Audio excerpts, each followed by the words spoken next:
الحمدللہ رب العالمین والصلاة والسلام علی سید المرسلین اما بعد فاعوذ باللہ من الشیطان الرجیم بسم اللہ الرحمن الرحیم۔ پڑھیے الصلاة والسلام علیک یا رسول اللہ وعلی آلک واصحابک یا حبیب اللہ، الصلاة والسلام علیک یا نبی اللہ وعلی آلک واصحابک یا نور اللہ۔ پیارے اسلامی بھائیوں، درود پاک پڑھنے کے بے شمار فضائل و برکات ہیں۔ کعبے کے بدر الدجا، طیبہ کے شمس الضحیٰ صلی اللہ تعالیٰ علیہ وسلم کا ایک بڑا پیارا فرمان ہے۔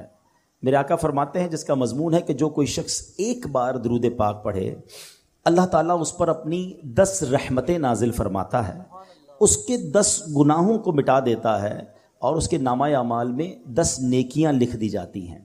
اچھا، بظاہر تو یہ ایک حدیث پاک ہے اور کئی بار سنی ہے، مگر میں اس حدیث کا ایک شاندار اسپیکٹ، ایک اور جہت آپ کے سامنے رکھنا چاہتا ہوں۔ آج کل کاروباری لوگ بیٹھے ہیں، ہم بیلنس شیٹ بناتے ہیں۔ پہلے تو بیلنس شیٹ بنانے میں بہت ٹائم لگتا تھا، جب ہاتھ سے بناتے تھے ملتی ہی نہیں تھی۔ اب جب سے سافٹ ویئر آ گئے تو روز بٹن دبائیں روز بیلنس شیٹ نکل آتی ہے کہ بھائی آج کیپٹل کتنا ہے، آج لاس کتنا ہے، آج پروفٹ کتنا ہے۔ سافٹ ویئر نے لائف آسان کر دی، ورنہ اکاؤنٹنٹ کو 3 دن پہلے کہنا پڑتا تھا جب جا کے بیلنس شیٹ بنتی تھی، ٹھیک ہے نا۔ لیکن ہم بیلنس شیٹ بناتے ہیں، اس کا طریقہ کیا ہوتا ہے کہ debit side credit side plus minus کر کے آپ کا میرا بیلنس کیپٹل سامنے آ جاتا ہے۔ رمضان میں بھی کئی لوگوں نے بنائی ہوگی جن کو زکوٰۃ دینی ہوگی، لیکن آن دا ڈے آف ججمنٹ، قیامت کے دن بھی ایک بیلنس شیٹ بنے گی، قیامت کے دن بھی ایک اکاؤنٹ کھلے گا اور وہ بڑا کروشل ہوگا۔ اس میں کیا ہوگا کہ میزان عمل لگایا جائے گا، لوگوں کے اعمال تولے جائیں گے، ایک پلڑا نیکیوں کا ہوگا، ایک پلڑا گناہوں کا ہوگا۔ اچھا، یونیکنیس بتاؤں کہ جو میزان عمل ہوگا نا، ترازو، دنیا کے ترازو میں جو پلڑا بھاری ہوتا ہے وہ پلڑا جھک جاتا ہے، مگر قیامت کے دن جو پلڑا بھاری ہوگا وہ اوپر ہو جائے گا۔ اچھا، اب کیا ہوگا؟ قرآن کہتا ہے سورہ قاریعہ میں فَأَمَّا مَنْ ثَقُلَتْ مَوَازِينُهُ، جس کی نیکیاں کی جو پلڑا ہے وہ بھاری ہو گیا، ہیوی ہو گیا، کیا ملے گا اسے؟ فَهُوَ فِي عِيشَةٍ رَاضِيَةٍ، وہ مزے میں، چین میں، جنت کی نعمتوں میں ہوگا۔ پھر آگے فرمایا وَأَمَّا مَنْ خَفَّتْ مَوَازِينُهُ فَأُمُّهُ هَاوِيَةٌ وَمَا أَدْرَاكَ مَا هِيَ نَارٌ حَامِيَةٌ۔ قرآن کہتا ہے جس کے پلڑا ہلکا پڑ گیا نا، نیکیاں کم ہوئی، گناہ زیادہ ہو گئے، وہ بھڑکتی آگ میں ڈالا جائے گا، شعلے مارتی ہوئی آگ میں ڈالا جائے گا۔ ٹرائی ٹو انڈرسٹینڈ، وہ جو بیلنس شیٹ ہوگی نا، موسٹ کروشل بیلنس شیٹ ہوگی، there is no way to change the balance. اس دن کوئی طریقہ نہیں ہوگا۔ ادھر تو مثال کے طور پہ کوئی بندہ قرضے میں چلا گیا، کسی سے لون لے لے گا، ڈیبٹ سائڈ زیادہ ہے تو کسی نہ کسی کے ساتھ لون لے کر ایڈجسٹ کر لے گا، ادھر لون لینے کی کوشش کی جائے گی۔ روایتوں میں آتا ہے کہ ایک بندہ ایسا ہوگا جس کا ایک نیکی کم ہوگی، بیلنس ہو جائے گا، اگر ایک نیکی مل جائے تو جنت میں چلا جائے گا، صرف ایک نیکی۔ اب وہ مارا پھرے گا قیامت کے دن، یہاں تک کہ اپنی ماں کے پاس جائے گا کہ ماں جی مجھے ایک نیکی دے دیجئے، میں جنت میں چلا جاؤں گا۔ اس دن ماں ساتھ نہیں دے گی۔ والد بیٹے کے پاس آئے گا، کہے گا بیٹا میرا ایک گناہ لے لے، ساری زندگی تیری خدمت کی ہے، آج ایک گناہ کا بوجھ تو لے لے تو میرا جنت میں جانے کا سامان بن جائے گا۔ مگر نہ باپ بیٹے کے کام آئے گا، نہ بیٹا باپ کے کام آئے گا۔ کیسی نفسا نفسی ہوگی بتاؤ؟ اس دن اس شخص کو کتنی حسرت ہوگی کہ جس کی چند نیکیاں کم ہونے کی وجہ سے وہ جہنم میں جائے گا۔ اس کو کتنا یاد آئے گا کہ یار دنیا میں موقع ملا تھا، نفل پڑھ لیتا، تلاوت کر لیتا، ذکر کر لیتا، درود پڑھ لیتا، یا 1 2 4 گناہ ہی کم کر لیتا تاکہ میری جنت میں جانے کی صورت بن جاتی۔ یہ دن آنا ہے۔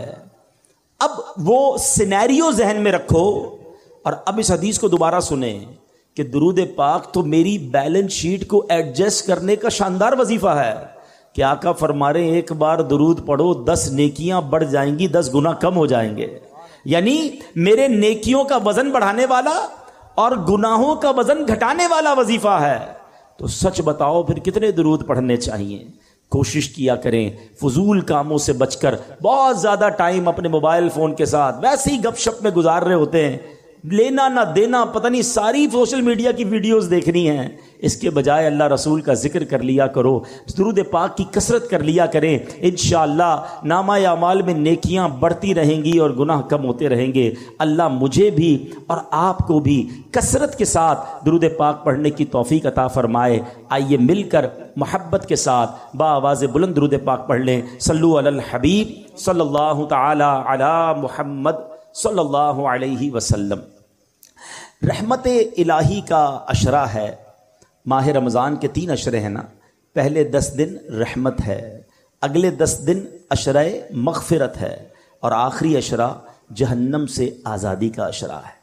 اللہ کی رحمت کے بارے میں سنا ہے، مگر کبھی کوشش کی اس کو جاننے کی کہ اس کی رحمت کی وسعت کیا ہے، اس کی رحمت کے ڈائمنشنز کیا ہیں، اس کی رحمت ہے کتنی بڑی۔ آؤ آج اللہ کی رحمت کی بات کرتے ہیں، آج اللہ سے محبت کی بات کرتے ہیں، وہ کریم ہم پر کتنا مہربان ہے، آج اس پر بات کرتے ہیں، کس طرح اس کی مجھ پر اور آپ پر مہربانیاں ہیں۔ یاد رکھیں، دنیا میں کوئی کسی سے پیار کیوں کرتا ہے؟ What is the reason?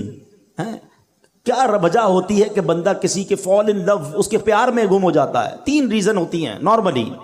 یا تو وہ بڑا حسین ہوتا ہے، اچھا لگنے لگ جاتا ہے، یا بڑا مہربان ہوتا ہے، خیال رکھنے والا ہوتا ہے، یا وہ بڑا با کمال ہوتا ہے، اسپیشل ہوتا ہے، عام لوگوں سے ہٹ کر ہوتا ہے، اس لیے اس سے پیار ہو جاتا ہے۔ اگر یہ 3 ریزنز ہیں تو خالق کائنات کی طرف اگر توجہ جاتی ہے تو دنیا کے سارے حسن اور رعنائیوں کو بنانے والا وہ میرا مالک کیسا حسین ہوگا، جس نے دنیا میں ایسے حسین اور ایسی رعنائیاں، اتنے خوبصورت مناظر بنائے، جنت جس نے بنائی، اس مالک کی سبحان اللہ وہ کیسا حسین مولا ہوگا۔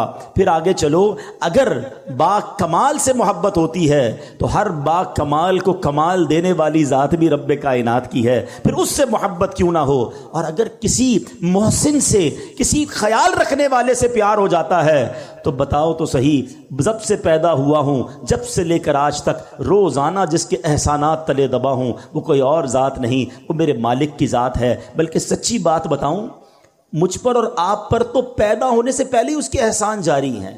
جی ہاں، بیفور مائی برتھ وہ مجھ پر بلیسنگز، مجھ پر مہربانیاں جاری کیے ہوئے۔ کیسے؟ بتائیے، کیا بچے اب نارمل پیدا نہیں ہوتے ہیں؟ بچے پیدا ہو رہے ہیں آج کل، کسی کے ذرا کون سا مرض ہے، کسی کا ایک گردہ ہی نہیں ہے، کسی کا ہاتھ صحیح نہیں، کسی کا پیر صحیح نہیں، کوئی بغیر آنکھ والا، کوئی بغیر کان والا، عجیب عجیب معذور بچے پیدا ہوتے ہیں۔ اللہ تعالی ہمیں اور ہماری نسلوں میں ایسے معذور بچوں سے ہمیں محفوظ فرمائے۔ لیکن میں پورا پیدا ہو گیا، میرے اعضاء پورے ہیں، میں دیکھ بھی رہا ہوں، بول بھی رہا ہوں، سن بھی رہا ہوں۔ اس کا مطلب کیا ہوا؟ میرے رب نے میری تخلیق کامل فرمائی۔ ماں کے پیٹ میں جب میری تخلیق ہو رہی تھی، میرے اس کریم مولا نے مجھ پر یہ مہربانی کی کہ میرے کوئی پارٹ آف باڈی، کوئی آرگن آف باڈی کم نہ تھا، میں کسی بڑی بیماری میں نہیں تھا، پیدا ہوتے ہی شوگر کا مریض نہیں ہوں۔ یہ کتنی بڑی میرے رب کی مجھ پہ مہربانی میری پیدائش سے پہلے سے جاری ہے۔ اور سچ پوچھو، اس سے بڑی مہربانی بتاتا ہوں، وہ یہ ہے کہ اللہ نے مجھے اور آپ کو مسلمان گھرانے میں پیدا کر دیا۔ کسی کافر کے گھر میں بھی تو پیدا ہو سکتے تھے نا، روز بچے پیدا ہو رہے ہیں، کوئی کس مذہب والے کے یہاں پیدا ہو رہا ہے۔ میں نے کیا کمال کیا تھا؟ میرا کیا ایسا کمال تھا کہ اللہ نے مجھے مسلمان گھرانے میں پیدا کیا؟ سب سے پہلی آواز جو میرے کانوں نے سنی وہ اللہ اکبر کی اذان سنی، کیونکہ جب میں پیدا ہوا مسلمان گھرانے میں تھا تو میرے کان میں اذان دی گئی۔ بتاؤ، یہ شروع سے مہربانیاں رب کی جاری ہیں۔ تو اگر کسی مہربان سے محبت کی جاتی ہے تو پھر اللہ سے سب سے زیادہ ہمیں محبت ہونی چاہیے۔ اور اب آؤ میں بتاتا ہوں وہ کریم رحمان کیسا ہے، وہ رحیم کیسا ہے، وہ رحمتیں کیسے برساتا ہے۔ اس کی رحمت یہ چاہتی ہے کہ میں